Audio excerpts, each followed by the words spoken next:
Então, dando prosseguimento ao nosso evento, eu vou chamar agora o Dr. Jorge Colasso para apresentar a palestra Protocolo de Montreal e Gestão de GEE.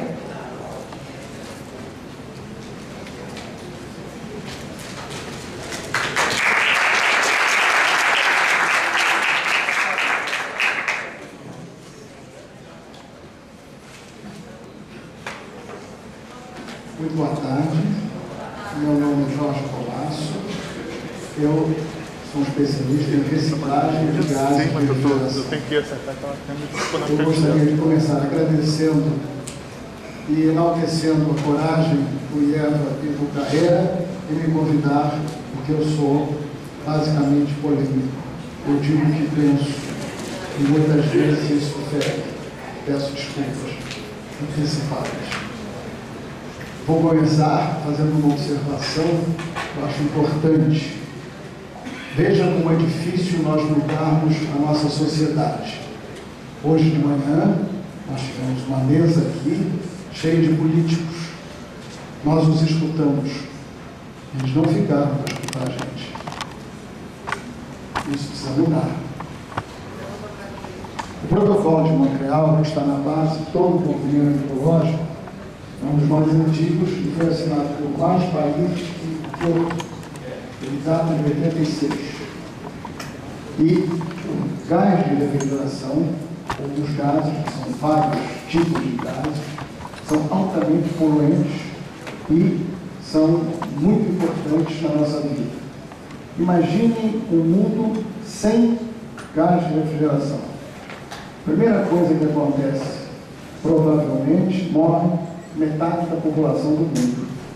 Como é que você conserva alimentos?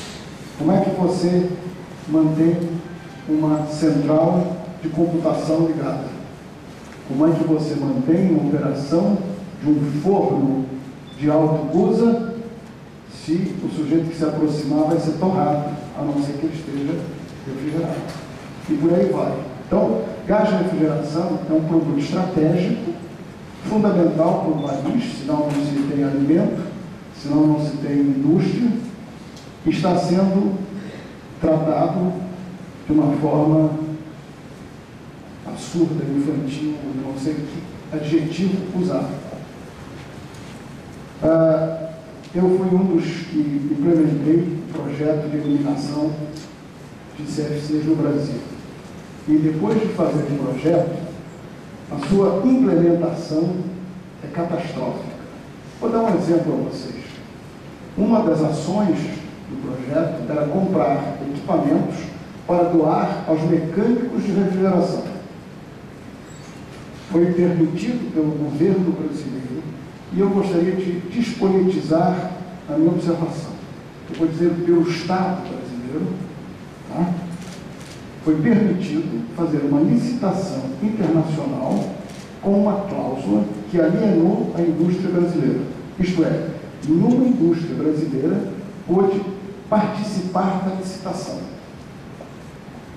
Por quê? Porque tinha que estar homologada por normas americanas. Se as normas americanas funcionassem aqui, ainda seria bom. Mas você já imaginou um carro fabricado nos Estados Unidos enfrentando a nossa gasolina, o nosso buraco, porque a estrada é difícil de considerar outra coisa. Ele não tem condições. Você tem uma noção, um Honda fabricado lá fora, em relação ao nosso, tem 89 modificações. Isso tudo fez com que a indústria nacional falisse. Por quê? Como é que você vai concorrer, se não pode participar da licitação, como é que você vai concorrer com um equipamento torto? Você vai vender como? Não vai.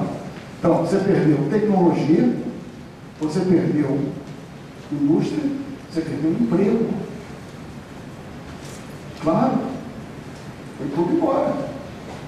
Você está pagando, os empregos vão fora. Então, as coisas precisam ser analisadas em meio ambiente de uma forma também com a economia, porque a economia permeia tudo. Não adianta. Existe uma frase dita por um grande revolucionário comunista, que eu gosto muito de repetir, Lenin. Ele dizia que a parte mais sensível do corpo de um revolucionário é o bolso. Isso é fundamental. Tudo bate na economia. E é por isso que os embates de meio ambiente também batem. E a Thaís, que me precedeu aqui, falou uma coisa que é preciso atentar. A cadeia de reciclagem não consegue absorver o volume de imposto que existe na economia brasileira. Não é só o volume do imposto em si, é a complexidade, a estrutura administrativa que você precisa ter para gerir tudo isso. Eu vou dar uma ideia a vocês. Nos últimos 10 anos, a média por dia útil são de 220 leis ou medidas, portarias no setor econômico. Quem pode ler isso? É inviável. Não existe. É impossível estar legalmente operando. E quando você tem uma atuação de Estado que permite a destruição da indústria brasileira, a destruição de empregos brasileiros, é gravíssimo, porque meio ambiente é uma mudança de comportamento. Nós todos temos que produzir com menos energia, temos que reutilizar os produtos, e isso tem que ser feito com inteligência. Não tem opção. Eu vou dar alguns exemplos de coisas que precisam, por mim e na minha cabeça, mudar no país. É intolerável uma economia que você pague um salário de R$1.000 e que custe para a empresa 3 mil. Esse é o estudo da Fundação Getúlio Vargas. Não é meu. É intolerável uma economia em que você tenha impostos em produto que praticamente dobram o preço do produto. Por que isso é ruim? Suponha que você está doente e desempregado. O teu remédio vai custar o dobro. Para que isso? Você tem que taxar renda, receita, tudo bem, mas produto, muito cuidado. E no Brasil se taxa produto, com uma estrutura que mata. Inclusive, uma falta de respeito do Estado ao indivíduo. Pelos estudos, que posso até pedir ao Carreira para verificar, que eu conheço, 57% de todas as ações existentes na justiça brasileira são contra uma das 3 esferas do Estado: municipal, estadual ou federal. Isso é um negócio catastrófico para o indivíduo. Nós estamos sendo massacrados pelo Estado. É isso que é preciso entender. Quando você fala que um produto reciclado paga muito imposto, não. Todos pagam. E a cadeia do reciclado não aguenta. Por quê? Porque são pequenas empresas, geralmente. Porque estão começando. E tudo que começa é muito mais complicado do que uma coisa que já existe. Outro detalhe, eu quero me permitir trazer a vocês um assunto que eu considero ainda mais grave. Imaginem o que é a inovação para o ser humano. Se não tivesse tido inovação, nós não teríamos telefone, não teríamos carro, não teríamos medicina. Não é? Vocês sabem como é que se escolhia um médico há 150 anos? Alguém sabe? É bom vocês saberem. Você via o jaleco dele. Se o jaleco dele estivesse coberto de sangue e de pus, você gostaria. É um cara que tinha experiência. Aí Pasteur descobriu o quê? Os micróbios. Você passou a ter horror daquilo. Ninguém mais quer ouvir falar nisso. Isso é uma evolução fruto do conhecimento humano. Precisamos aplicar e incentivar a inovação. Um inventor no Brasil é quase que um assassino, é tratado pior do que isso. Não tem apoio nenhum, não encontra investimento. Eu vou até dar um exemplo. Eu convidei, está aqui presente, uma amiga minha, que é uma inventora, que tem um projeto patenteado, que é uma das coisas que eu considero mais revolucionárias para este país. E nós estamos tendo um enorme problema de conseguir fundos para fazer um protótipo. O que consta isso? Uma coisa simples, um vaso sanitário, onde não existe água que entra e água que sai, nem produto químico. Para vocês terem uma ideia do interesse disso, a Fundação Bill Gates ofereceu não sei quantos milhões de dólares para desenvolver isso. Essa patente é brasileira, a Marta está aqui presente, e estamos tentando levar isso à frente. Vocês já imaginaram o que significa economizar 41 litros por dia de água tratada para levar dejetos? Você para de poluir rio, você para de poluir mar, você para de criar bala negra, você cuida da saúde. Tudo isso a um preço, eu diria quase que ridículo se comparar. Você acaba com todo o problema de bombear milhões e milhões de litros de água para um consumo, eu diria que ridiculamente necessário. Então, o protocolo de Montreal, voltando a ele, estipula que todo mundo deve recolher e reciclar os gases de refrigeração. Isso não é praticado. Os interesses econômicos no Brasil, especificamente dos fabricantes de gás, não têm menor interesse que isso funcione. Na realidade, o que eu diria a vocês hoje é que tudo isso está sendo usado em refrigeração para implementar no setor um dos piores conceitos econômicos criados pelas economias do primeiro mundo, o que se chama obsolescência programada. A obsolescência programada diz o seguinte: você tem que fazer um produto para durar um certo período de tempo, esquecendo que todos os recursos que você usa são finitos e que você deveria fazer o contrário. Uma geladeira, para mim, durou 40 anos. Por que ela agora só dura 7 ou 8? Não tem sentido, tem alguma coisa errada. E essa obsolescência programada afeta tudo. Você sabe que se você comprar um pneu hoje, botar ele na prateleira daqui a 5 anos, você não pode usar? Ele desmancha. E existem outras coisas que precisam ser vistas.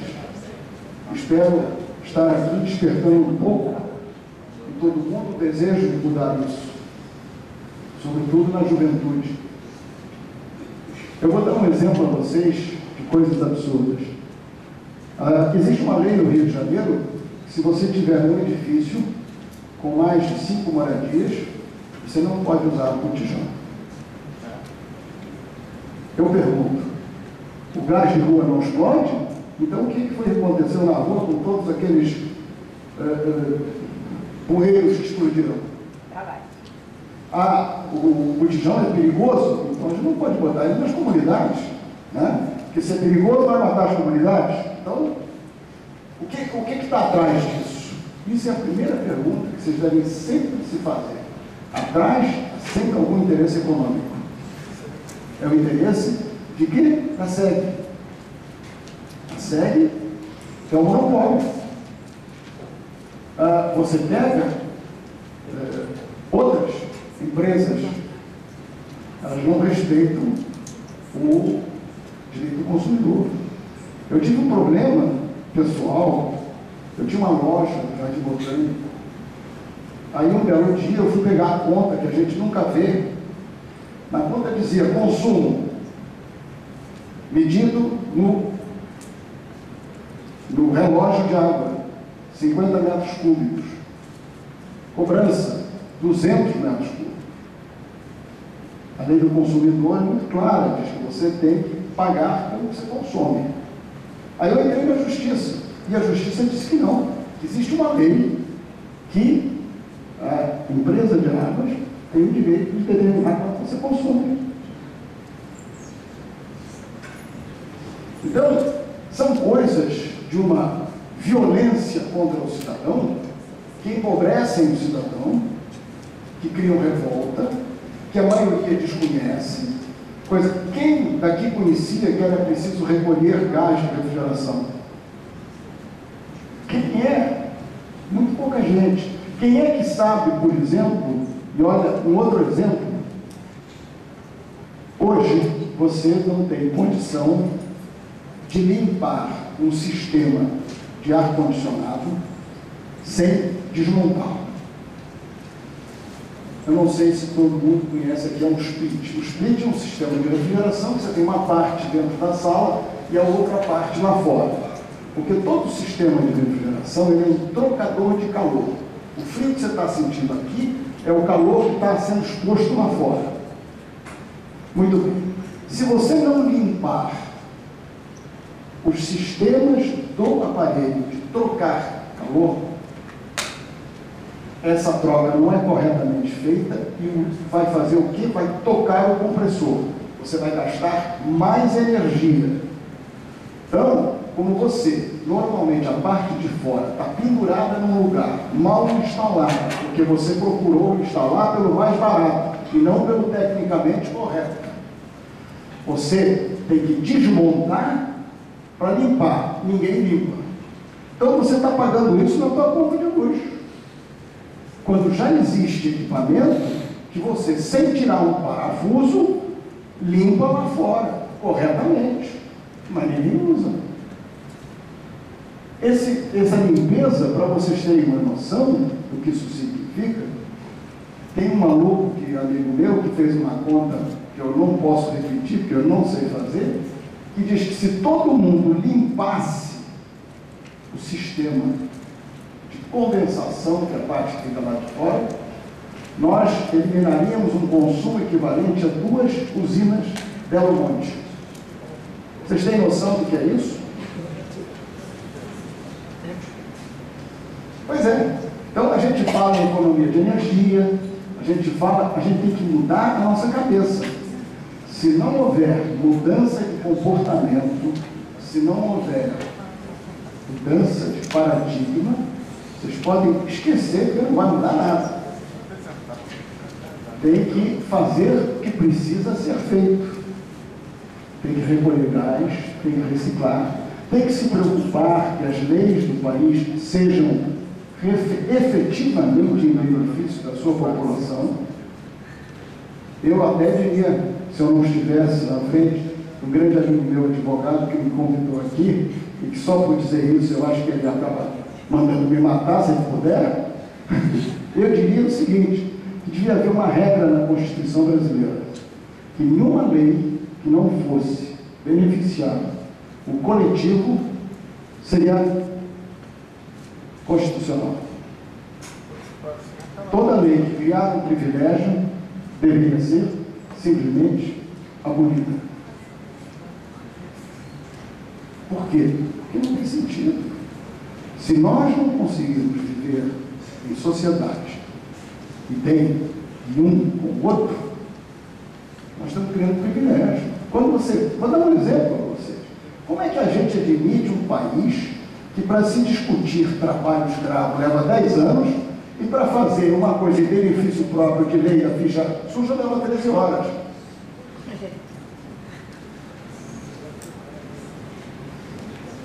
Não tem político aqui escutando isso.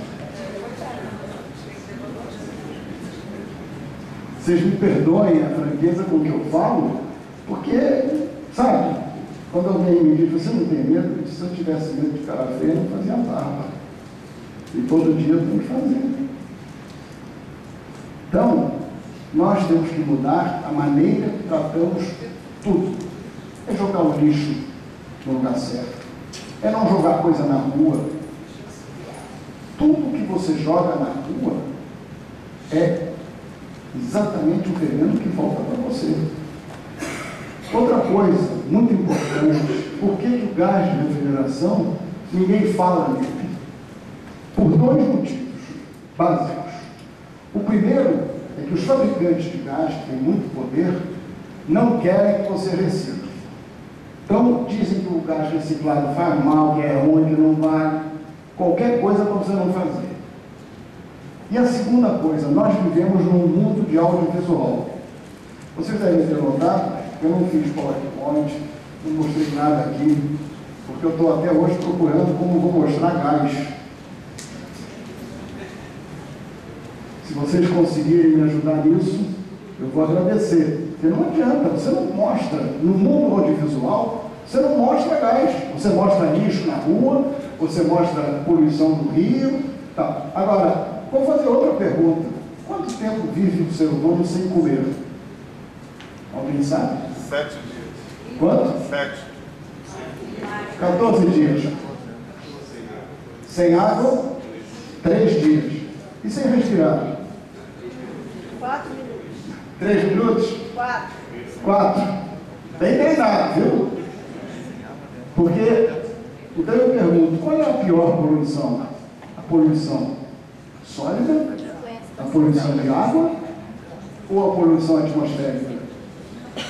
E quantas vezes você vê falar de poluição atmosférica? Todo mundo fala de sólido, todo mundo fala de lixo, todo mundo fala de água, e ninguém fala de ar. Por quê? Porque você não pode mostrar. Porque você não vê.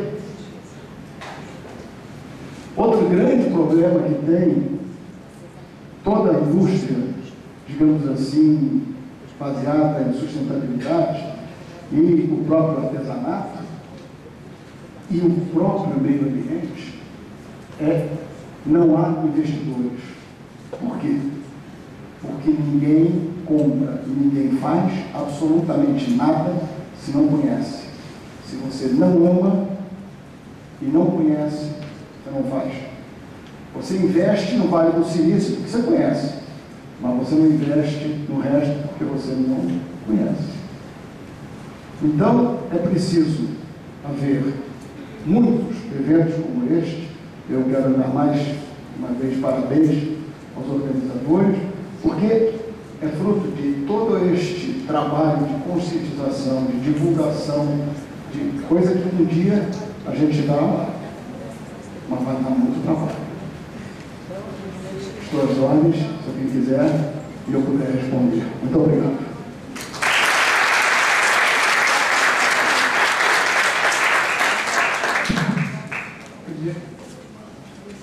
Ok, três instituições. Eu vou fazer uma pergunta primeiro para o Jorge. Nós ouvimos muito falar, em gases de efeito estufa. E ouvimos também muito falar em protocolo de Montreal. E às vezes ouvimos falar em protocolo de Kyoto, lesão da camada de ozônio. Eu queria que o senhor pudesse esclarecer a diferença existente entre todos esses termos, porque o público em geral faz uma confusão tamanha, com esses conceitos. Pois não. O protocolo de Montreal é especificamente um protocolo protetor da camada de ozônio. Ele não tem mais nenhuma função. E, aliás, eu já que estou falando aqui, me coloco numa posição crítica, e muito crítica em relação ao protocolo de Montreal, pelo seguinte: eu acho, não tenho a titulação científica para dizer o que eu vou dizer, mas eu duvido muito que o gás de refrigeração chegue a 240 quilômetros de altura para atacar o ozônio. Eu tenho sérias dúvidas. Isso não quer dizer que não se recicle o gás por uma coisa chamada precaução. E porque o gás pode ser reutilizado. Então, se você pode reutilizar, você deve fazer. O protocolo de Kyoto, ele é uma coisa totalmente diferente. Ele abrange uma enorme ação, uma enorme gama de atividades humanas e, especificamente, os gases de efeito estufa. Isto é, o que é gás de efeito estufa? É aquele gás que, solto na atmosfera, propicia que a Terra não dissipe calor. Porque os raios do Sol aquecem o planeta e de noite isso vai embora. Quando você tem um gás que impede a eliminação desse calor, ele esquenta o planeta. Volto a dizer, não tenho titulação científica para discutir o tema, acho que, por precaução, devemos evitar, sim, isso aí. E, sobretudo, evitar as duas pragas do sistema atual.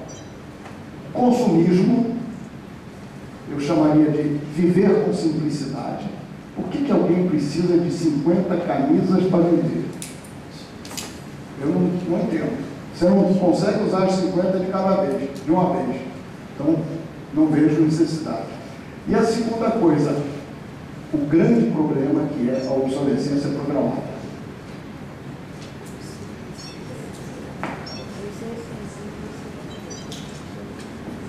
Professor Valdomiro.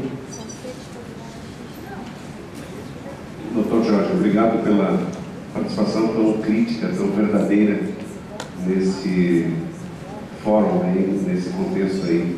E realmente são lições que nós levamos com carinho para a nossa casa, para a nossa escola, Colégio Realengo. Eu tive a oportunidade, há uns 35 anos atrás, de participar de um seminário, de um fórum dessa natureza em Porto Alegre, e o Lutzenberger, já falecido, na apresentação, também com uma postura muito crítica, porque o ambiente estava enfeitado com uma árvore cortada, e era sobre ecologia. E ele foi muito crítico, e o jornal da cidade fez uma crítica em relação à postura dele, que, puxa, a natureza está aí para enfeitar também, e assim por diante. Hoje aqui nós temos, e os nossos jovens, todos nós estamos assistindo a abertura aqui, a decoração aqui é de material reciclado. Então nós temos no Brasil um crescimento também nessa consciência, nós temos sinais positivos para nós mesmos, para a juventude, e talvez pela natureza do nosso país de receber as questões prontas de fora ou se dobrar a uma legislação internacional que trouxe uma situação mais complexa para que avancemos mais e mais. Mas a minha pergunta é no sentido, olhando para o Brasil hoje, discutindo o Código Florestal, que a gente ouve opiniões, olha, é uma legislação mais severa do mundo em relação à natureza.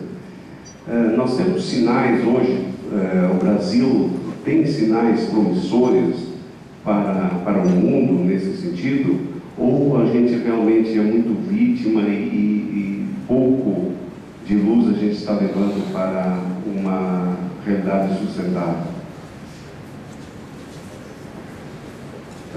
Floresta não é exatamente a minha especialidade, mas eu me coloco numa posição extremamente crítica do que está acontecendo no Brasil, no tocante ao seguinte: todo mundo externo está aconselhando o Brasil a não queimar e cortar floresta. Eu lhe pergunto, o que foi feito das florestas na Europa e nos Estados Unidos? Certo? Nós sabemos que foram cortadas. Isso não quer dizer que nós devamos cortar a nossa, mas quer dizer que nós devemos tomar muito cuidado com os conselhos de quem o fez.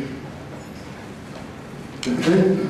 Então, eu estranho muito quando no Brasil ninguém diz nada, ninguém fala nada, que existem, não sei, 300 ou 400 ONGs na Amazônia e zero no Nordeste, onde realmente são necessárias por causa da população da pobreza. Então, tem algum interesse atrás deles na Amazônia. Quando você sabe, por exemplo, que na década de 50, 60, 90% dos pastores que estavam pregando na Amazônia tinham uma formação de geólogo, eu fico mais desconfiado ainda. Perfeito? Então, o brasileiro precisa ver e tomar muito cuidado com as coisas que são repetidas, sem ver de onde vem e qual é o interesse. Nós temos que saber sempre e ter claro que, a nossa agricultura é muito importante para o Brasil.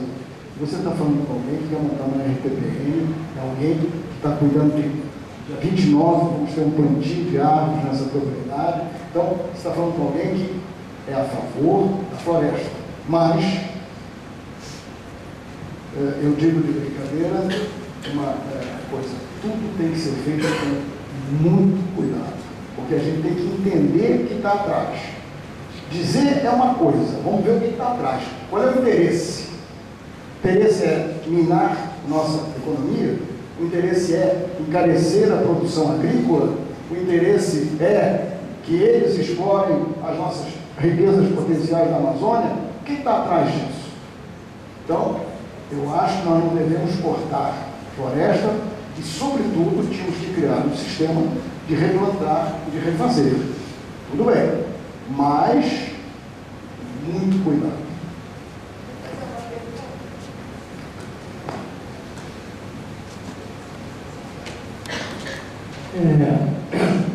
Quando o senhor falou da questão da medição da água e do pagamento por outro valor, eu não entendi bem.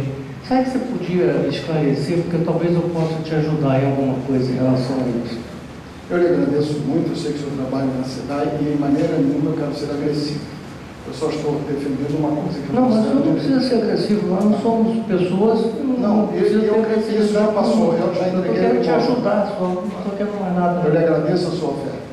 Ajudaria muito, não mais a mim, que eu já passei do imóvel, mas eu acho o seguinte: existe uma lei do consumidor. Essa lei do consumidor diz que você é obrigado a pagar pelo que consome. É lei. Muito bem. Eu tinha um medidor de água que dizia que eu consumia, eu vou chutar porque eu não me lembro o número exato, 30 metros cúbicos por mês.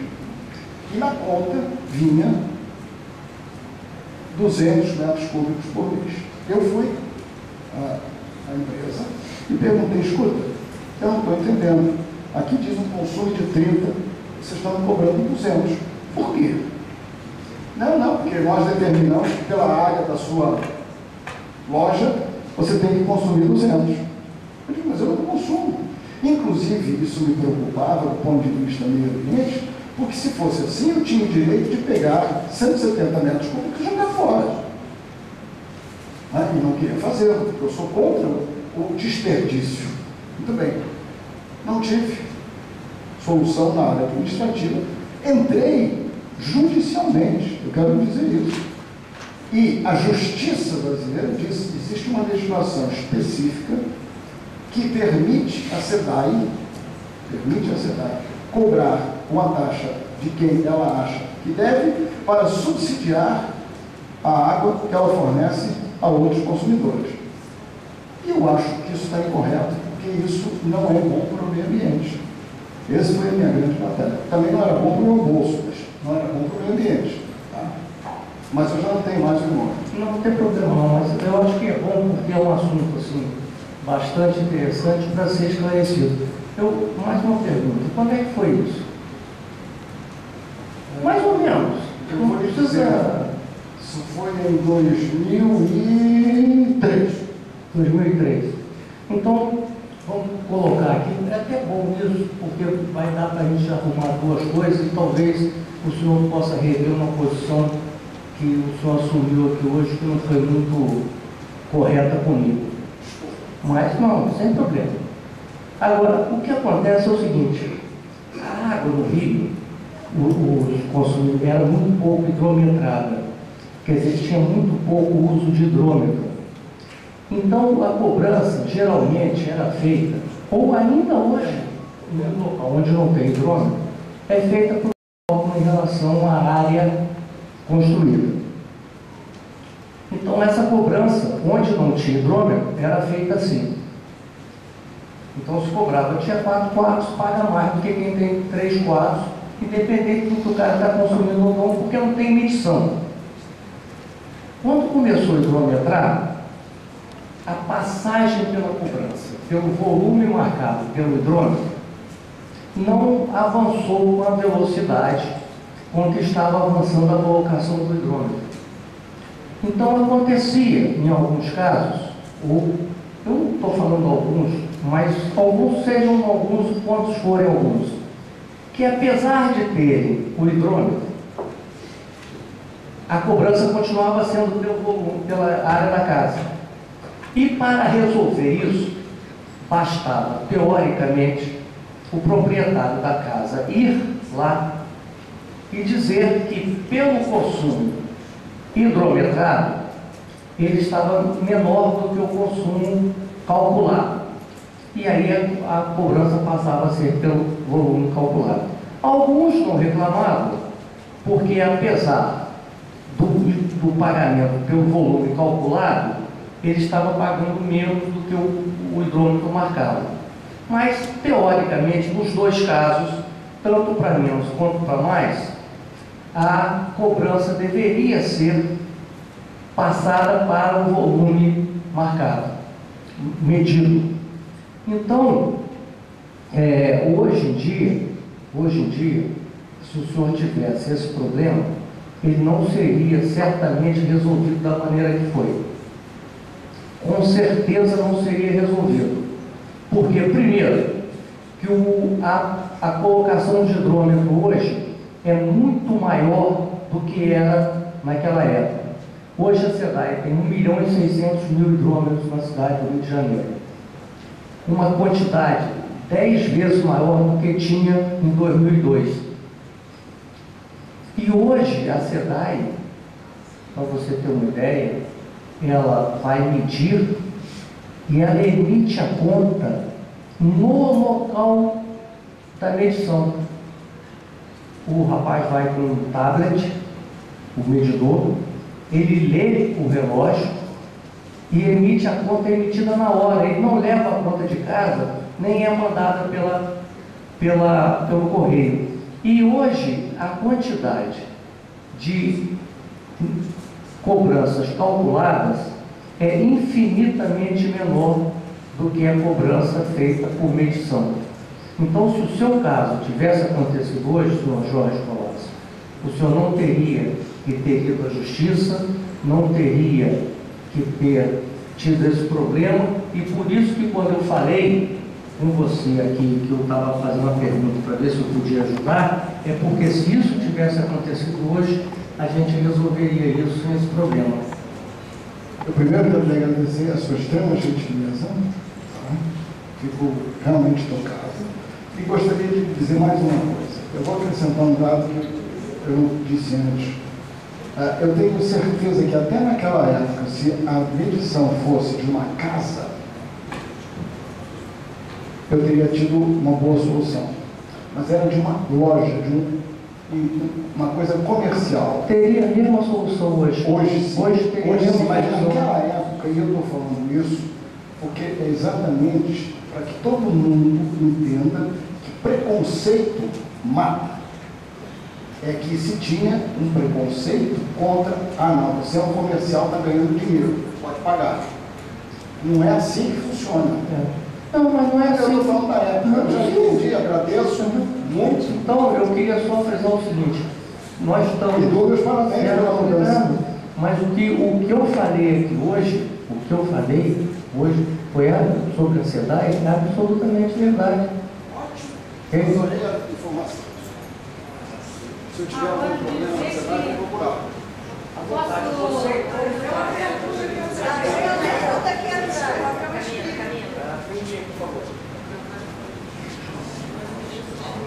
Pessoal, nós temos mais 2 palestras, temos que encerrar às 17. E temos um coffee break nos aguardando lá fora. Então, gostaria muito de abrir mais perguntas, mas não vai dar mais tempo. É isso.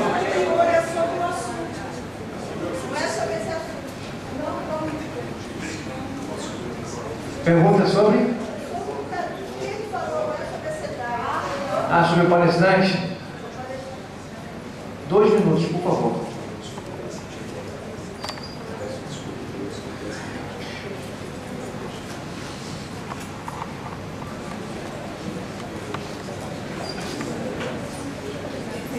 Gostaria de lembrar que nós fomos colonizados pelos portugueses, né? E nós devemos agradecer a eles o tamanho do Brasil. Isso já foi uma visão geopolítica do português. Então, se a gente não ocupar a Amazônia com projetos nacionais, ela vai ser tomada do Brasil através de vários mecanismos de ocupação de grupos estrangeiros que hoje estão presentes na Amazônia. Eu acho muito importante o que o palestrante falou. Uma outra questão que eu acho que é fundamental é a questão do consumo. Por exemplo, o PET, ele não recicla, a não ser industrialmente, em fábricas para fazer tecido de PET. Isso que nós estamos vendo aí, que é muito bonitinho, é uma iniciativa interessante, mas isso é reutilização, não é reciclagem. Então, o que a gente devia exigir das empresas que usam abusivamente o PET, porque é mais econômico para eles, é recolher o PET, porque não há reutilização, não é reciclagem suficiente para dar conta desses milhões e milhões de PET que a gente vê todo dia nas ruas. Então, é isso.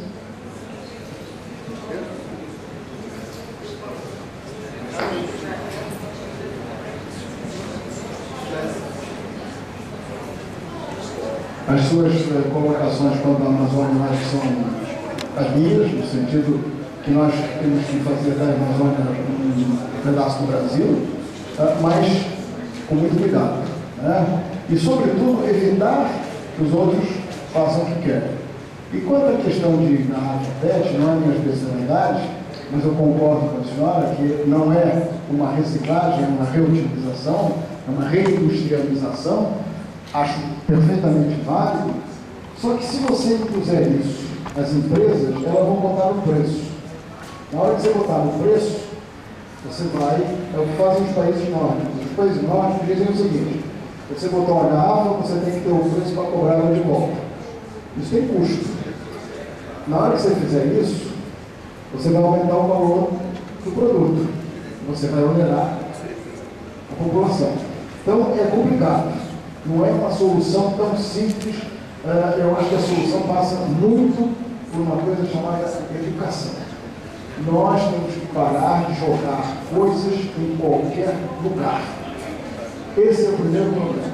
Nós temos que também sermos responsáveis no uso das coisas que nos chegam. 10 minutinhos de coffee break, retornando.